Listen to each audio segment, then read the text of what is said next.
কেউ একটু মোটা হইলে কয় তুই মোটুর ঘরের মোটু। কারণ নাক যদি ছোট হয় এরে কয় বোচা, তোর নাক বোচা। না না, স্টপ, থামেন, অনেক হয়েছে, আর না, এগুলো বলা যাবে না। কারো আকৃতি নিয়ে খোটা দেয়া, ঠাট্টা করা, এটা স্বয়ং আল্লাহর সাথে ঠাট্টা করার শামিল, ঠিক কিনা? কারো নাক যদি ছোট হয় এরে কয় বোচা, তোর নাক বোচা। ফেনীতে আপনারা কি বলেন?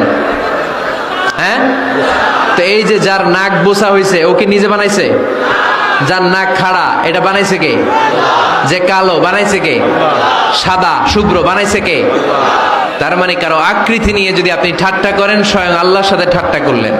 কারণ কেউ কারো চেহারা বানানোর দায়িত্ব পায় নাই। মাতৃগর্ভে থাকতেই আমাদের চেহারার আকৃতিগুলো দান করেছে কে? হুয়াল্লাযী ইউসাউইরুকুম ফিল আরহামি কাইফা ইয়াশা, লা ইলাহা